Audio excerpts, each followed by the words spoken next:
Small Creatures, Big Lessons by Jill Baggett of Mudgee, 2850. Narrated by Rowena Robinson. The year was 1950, and I was in 3rd class. The main thing I remember about that year was the plague of cicadas, locusts we call them in those days, that invaded Sydney. The school had beautiful old trees framing the flowery gardens around the school buildings, a magnetic drawcard for the thousands of singing insects that hatched in summer and proclaimed their joy of life and mateship by the deafening humming sound that is somewhat hypnotic and soothing. The sound of summer in Australia. I joined in with gusto to the competition to see who could catch the most cicadas, locusts. I still find it hard to call them cicadas. At recess, everyone brought empty matchboxes to keep their catches in for the tally after the first warning bell. In those days, everyone's parents or grandparents smoked and had gas stoves, so there was no shortage of these little empty boxes. As for the noisy prey, the common greengrocers were worth 1 point. The less common, yellow Mondays, were worth 2. Odd ones out, like an occasional albino, were worth 3 points, but the biggest prize of all was the rarest of all, a black prince. He was only half the size of his peers, but he was worth a whole 5 points. More importantly, the prestige of catching this treasure earned the lucky hunter the admiration of their classmates. Most children were reluctant to let this black treasure go and would try to smuggle them into class, hoping their prize wouldn't feel the desire to sing during the lessons. The result was usually painful if the teacher became suspicious, so a degree of stealth and ingenuity was needed to keep the prize hidden and quiet. The years passed and I never took a great deal of notice of insects, was merely aware of their presence. Until I went along to the Buddhism information sessions the nuns invited the community to when they established a convent in Mudgee. Different religions have always interested me, and learning about other people's beliefs, so along I went. This course changed my opinion about a lot of things, especially about insects. Instead of tiny, often annoying creatures that had no relevance to me unless they were trying to bite me, I began to see them as living creatures sharing our planet in all its diversity.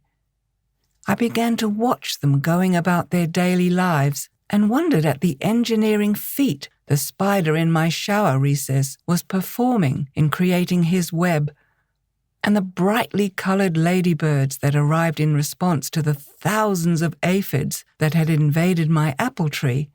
How did they know they were there, I wondered. As has always happened every few months, hundreds of ants invaded my kitchen the morning I was due to go to the Buddhist talk. I mentioned the annoyance of such invasions and was surprised when the nun said, "Ask them to leave." Like everyone else in the room, I laughed, but unperturbed, she said, "You don't have to believe me, just try it. Speak out loud and directly to them. Tell them they are annoying you and this is your home and they belong outside."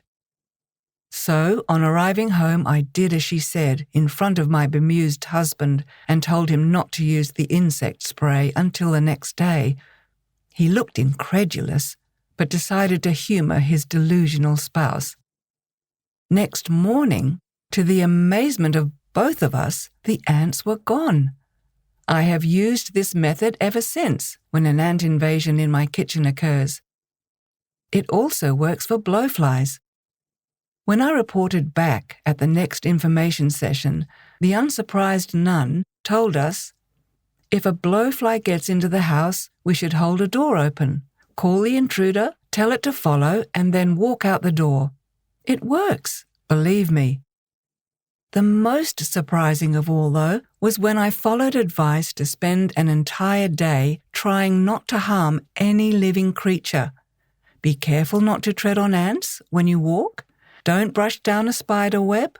Don't squash a bug, and so on. That way you will see creatures come to pay homage to you, our learned instructress told us.